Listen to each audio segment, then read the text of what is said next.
Good morning to all of you. Welcome back to my channel. Subscribe नहीं किया तो please subscribe कर लीजिए ताकि आपको आने वाले टाइम पे नोटिफिकेशन मिलते रहेंगे। डेली मैं द हिंदू न्यूज़पेपर से एक आर्टिकल लेके आता हूँ जो कि एग्जाम पर्सपेक्टिव से बेनिफिशियल रहता है, जो कि बैंकिंग या एसएससी की एग्जाम की तैयारी कर रहे हैं। इसके लिए वोकेबुलरी वर्ड्स की जरूरत होती है, सेंटेंस स्ट्रक्चर की एरर डिटेक्शन वगैरह में काम आता है। तो यहाँ से डेली न्यूज़पेपर रीडिंग अगर हैबिट आप अपने रूटीन में इनकलकेट कर लेंगे तो ऑटोमेटिकली आपको रिजल्ट मिलेंगे।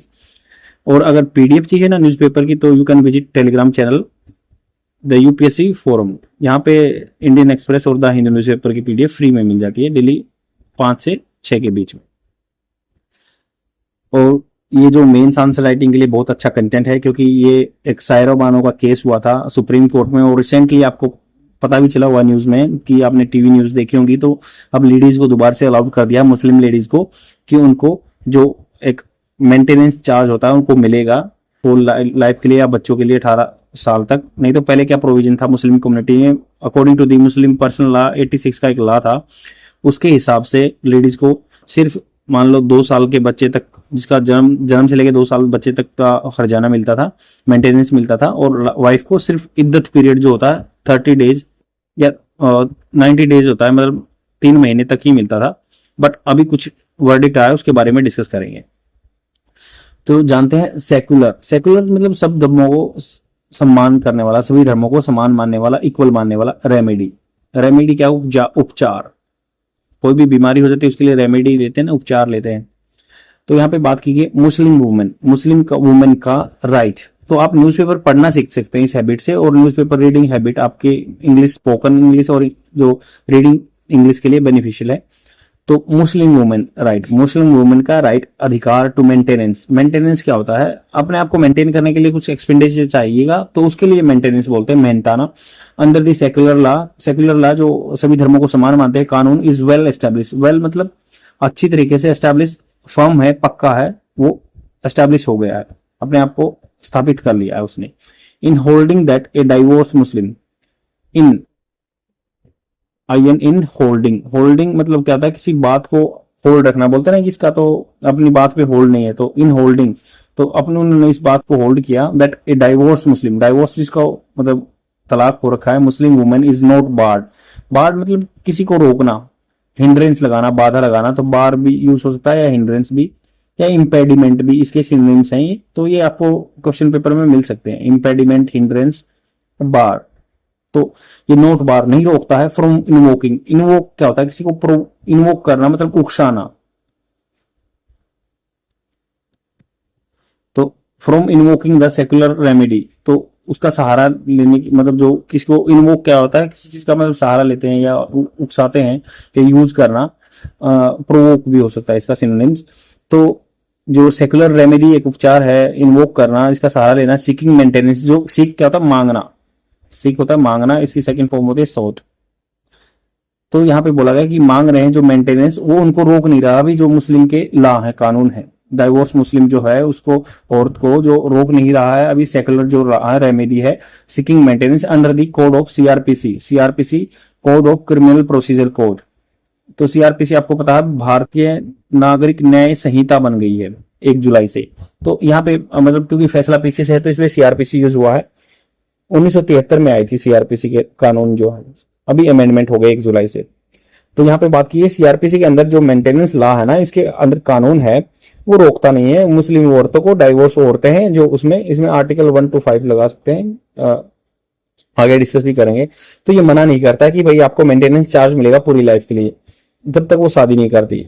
The supreme court of India ने बोला हैज डन, मतलब ये काम कर चुका है, वेल टू क्लैरिफाई, वेल मतलब अच्छी तरीके से कर चुका है, क्लैरिफाई करने के लिए, क्लियर करने के लिए, साफ साफ बताने के लिए। इंपॉर्टेंट क्वेश्चन जो सवाल है, कंसर्निंग मतलब से रिलेटेड, मतलब जिससे मतलब चिंता बनी हुई है, से रिलेटेड, इससे इम्पैक्ट प्रभाव ऑफ 1986 लॉ दैट अपीयर्ड, 1986 में एक लॉ आया था, कानून आया था, दैट अपीयर्ड जो दिखाई दिया, क्या दिखाई दिया? टू रेस्ट्रिक्ट, रोकता हुआ, देयर रिलीफ, उनकी जो राहत है, रिलीफ राहत, to what is allowed in Muslim personal law alone, कि क्या जो कि अलाउ करता है मुस्लिम पर्सनल लॉ अलोन में। मुस्लिम पर्सनल लॉ 1986 का है, जिसमें अलाउ करता है कि भाई उनको इद्दत पीरियड के लिए मेंटेनेंस चार्ज मिलेगा। तो यहाँ पे बात होती है इनेक्टमेंट होता है लागू करना, of the Muslim women protection of rights on divorce act मतलब द मुस्लिम वुमेन एक्ट है 1986 का, जो प्रोटेक्शन ऑफ अधिकार के लिए, प्रोटेक्शन क्या होता है, बचाना राइट्स अधिकार डाइवोर्स के, ऑन डाइवोर्स पे। वाटर सेट, वाटर सेट होता है देखो, वाटर सेट का मतलब होता है बिल्कुल ब्रेक थ्रू वाला, एकदम आउटस्टैंडिंग, जहां से परफॉर्मेंस बिल्कुल चेंज हो गई। वाटर सेट मतलब बहुत ही इंपॉर्टेंट मोमेंट था, दैट इज सीन, उसको देखा गया as having undermine. Having undermine देखो वो आपकी फर्स्ट फॉर्म अंडरमाइन, जैसे हैविंग लंच बोलते हैं ना कि लंच करने के बाद we visited there having lunch, तो सही में सही हैविंग अंडरमाइन मतलब ये अनदेखा करते हुए, इसको अंडरमाइन करते हुए द कंट्री सेकुलर इथो, कंट्री के जो सेकुलर, इंडिया को सेकुलर कंट्री बताते होता है। इथोस क्या होते हैं, एथिक्स जो होते हैं, वो आपकी शिष्टाचार वैल्यू होती है जो, बाई सीकिंग, बाई मांग कर, नलीफाई करके एक कोर्ट जजमेंट इन दी सायरा बानो केस 1985। आपको पता है एक 1978 का केस था सायरा बानो का, जिसमें एमपी के हाई कोर्ट ने बोल दिया था कि भाई आपको मेंटेनेंस चार्ज होल लाइफ के लिए मिलेगा। सायरा बानो एमपी कोर्ट में जीत गई थी, बट उसके बाद क्या हुआ, 1986 के पर्सनल लॉ आए थे इनको रोकने के लिए कि भाई सबको मेंटेनेंस चार्ज नहीं मिलेगा। तो उसके बाद फिर बहुत सारे कोर्ट जजमेंट आए, उन्होंने बोला कि नहीं ये अलाउड कर दिया जाए। ये सायरा बानो का, इसका ये वुमेन का जो एक होता है, मतलब वुमेन का चॉइसेस है, वो 1986 के अकॉर्डिंग अपना मतलब कुछ भी चार्ज, मेंटेनेंस चार्ज लेना चाहती है ना 1985 के वर्डिक्ट के हिसाब से। तो ये है उसका, यहाँ पे बात है विच अलाउड, जिसने अलाउड किया 1985 वाले लॉ ने, डाइवोर्स वुमन, मुस्लिम वुमन अप्लाई कर सकते हैं मेंटेनेंस फ्रॉम दी मजिस्ट्रेट से under section 125 of the CrPC. अब सीआरपीसी का 125 जो सेक्शन है, भाग है, उसके अकॉर्डिंग वो मेंटेनेंस के लिए अप्लाई कर सकते हैं डिस्ट्रिक्ट मजिस्ट्रेट को।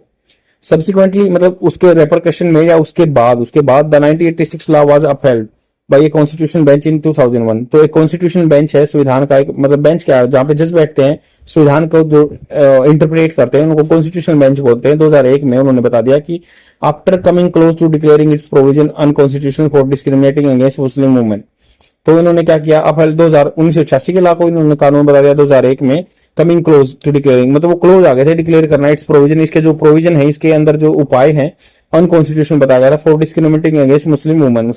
The act was declared valid after the bench read it down in a such a way as not to foreclose the secular remedy for Muslim women।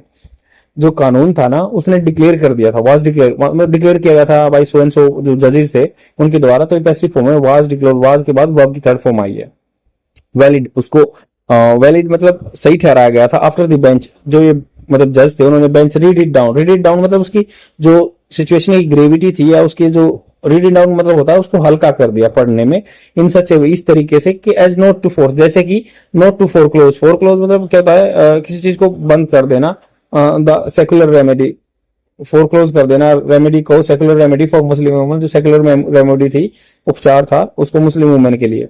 Several high court judgement, बहुत सारे judgement है, मतलब क्या होता है ये judiciary के interpretation पे डिपेंड करता है।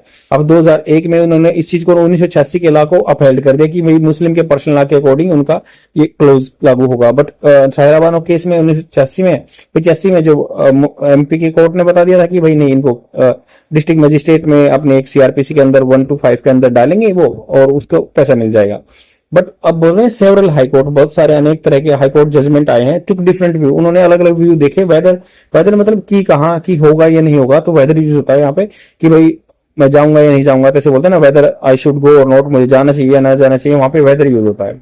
मुस्लिम वुमन शुड अवेल, शुड उनको चाहिए कि अवेल किसी को अपनी चीज को यूज में लेना ऑफ सेक्शन 3, उनको सेक्शन 3 ऑफ दी 1986 एक्ट और सेक्शन 125 ऑफ सीआरपीसी। तो 1986 में सेक्शन 3 दिया गया है क्या इस सीआरपीसी का, जो 125 है, the latest verdict by a bench of justice BV Nagarathna. तो बीवी नागरत्ना एक जस्टिस है, चीफ जस्टिस मतलब ये लेडीज हैं, ये आगे फ्यूचर में भी कहते हैं कि भाई ये सीजीआई बनेंगी, जो चीफ जस्टिस ऑफ इंडिया बन सकती हैं आगे 2025-26 में। तो ये बोला कि जस्टिस कौन थे, अगस्टेनी जॉर्ज मासिया सेटल्स, इन्होंने सेटल किया है कि वर्ब की फर्स्ट फॉर्म के साथ मतलब सेटल कर दिया है इन्होंने, या करते हैं दिस क्वेश्चन बाय होल्डिंग, उन्होंने बताया कि इस बात को समर्थन दिया that codification of the Muslim women rights in the 1986 act, जो 1986 का एक्ट है, including the right to maintenance का जो इद्दत पीरियड का है 3 महीने का period, provision for the dignified life until the she marriage, उसके लिए डिग्निफाइड सम्मानजनक लाइफ जीने के लिए इसको जो मेंटेनेंस चाहिए अंटिल जब तक नहीं वो मैरिज नहीं करती है, एंड रिटर्न टू द मेहर, या मतलब मेहर मतलब जो शादी करती है, डाउरी मेहर जो होता है, पैसा जो लिया होता है शादी में या डाउरी दहेज में, और या उसको रिटर्न करना है, was only in addition to, not in derogation of her right to seek maintenance like a woman of any other religion. जैसे अदर रिलीजन की वुमन को मेंटेनेंस चार्ज मिलता है, तो वैसे ही उनको मिलना चाहिए। ये जो मेहर वाला सिस्टम है भाई, जो पैसा लिया था वो रिटर्न करना, या दहेज जो रिटर्न करना, और उसको इद्दत पीरियड के लिए मेंटेनेंस देना, ये एडिशन में थे, उन चीजों के साथ में थे, संलग्न में थे, नॉट इन डेरोगेशन। डेरोगेशन मतलब अपमानजनक में नहीं थी, या उनको नीचे करने के लिए नहीं थे। उसका जो राइट है औरत का टू सीकिंग जो मेंटेनेंस चार्ज मारती है फॉर अदर रिलीजन की तरह। जस्टिस मसीहा बोले कि इन हिज मेन ओपिनियन, उन्होंने मेन ओपिनियन जो मुख्य उनका विचार था, उन्होंने कहा कि कंक्लूड करते हैं that both the personal law, जो भी पर्सनल लॉ प्रोविजन, जो भी प्रोविजन है, और the secular remedy for the seeking maintenance ought to be, मतलब ought टू होना चाहिए, एग्जिस्ट, अस्तित्व में रहना चाहिए, in parallel with the distinct domains, distinct अलग अलग तरह के एरिया में। व्हाइल द सीआरपीसी में बी इन्वोक, सीआरपीसी को यूज किया जा सकता है, उसका साथ लिया जा सकता है by a woman if she unable to maintain herself, अगर वो मेंटेन नहीं कर सकती अपने आप को। 1986 के एक्ट के according makes it a Muslim husband obligation, ये 1986 के ओब्लिगेशन कहता है कि to provide for divorce wife her children up to the certain point, और मतलब कुछ पॉइंट तक उनके जो है वाइफ को और बच्चों को जो उसको हर्जाना देना होता है। जस्टिस नागरत्ना इन हर, मतलब ये नागरत्ना लेडीज है इसलिए हर यूज हुआ है। कनकरिंग, उन्होंने कनकर मतलब इसी बात से सहमत हुई, कनकर होना सहमत होना एक बात पे दोनों का, जैसे मसीहा जी थे और ये नागरत्ना थी, दोनों सहमत हुए। दैट ओपिनियन था इनका looks at the social purpose, समाज का जो उद्देश्य देखे, सामाजिक उद्देश्य देखें, behind the provision of the maintenance in the CrPC.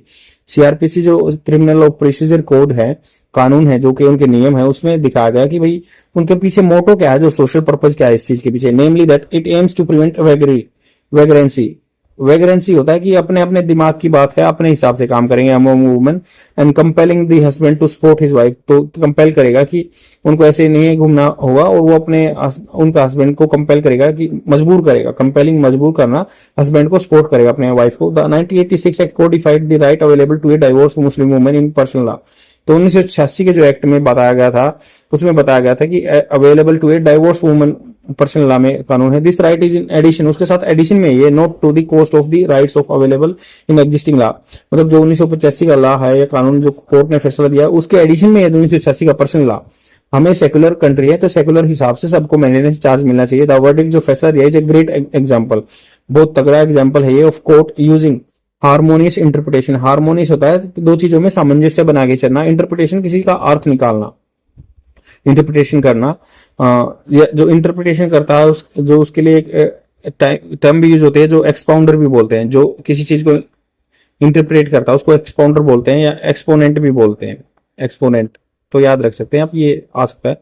Expounder जो इंटरप्रेट करता है, यहाँ पे जजों ने इंटरप्रेट किया तो उनको एक्सपाउंड भी बोल सकते हैं। टू एक्सपेंड, एक्सपेंड मतलब बढ़ाना, एलोंगुलेटेड करना। The scope of rights, scope क्या होता है, जो किसी चीज का एक व्यू पॉइंट ऑफ राइट्स, अधिकार, as well as to the secularise access to remedy in the process. इस प्रोसेस में the court has also neutralise, court ने न्यूट्रलाइज किया द परसेप्शन, धारणा को, दैट राइट ऑफ मुस्लिम, जो अधिकार है औरतों के, women to seek maintenance, maintenance मांगने के अंदर सेकुलर प्रोविजन, दो सभी धर्मों को सम्मान मानने वाले प्रोविजन है, उपाय है, ये खड़े रहेंगे, कैसे रहेंगे, सेकंड फॉर्म में दिया है। एक्सटिंग्विश होता है किसी चीज को बुझा देना, खत्म कर देना, सिंस 1986। तो जो मुस्लिम प्रोविजन लॉ है उस टाइम से खत्म हो जाएंगे 1986 से। जैसे फायर को एक्सटिंग्विश करते हैं वैसे ही यूज हुआ है टर्म यहाँ पे। आई होप आपको समझ में आया होगा, और प्लीज कमेंट कीजिए कहां तक आपको बेनिफिट मिल रहा है, लाइक कीजिए तभी मेरा वीडियो प्रमोट हो पाएगा। इट्स माय हम्बल रिक्वेस्ट, क्योंकि मैं डेली बेसिस पे विदाउट फेल आपके लिए वीडियो लेके आता हूँ, पीडीएफ फ्री में आपको प्रोवाइड करा दी जाती है। तो please keep this thing in mind और फॉर योर कंसिडरेशन ये प्लीज कीजिए आप। आज के लिए इतना ही, बाय।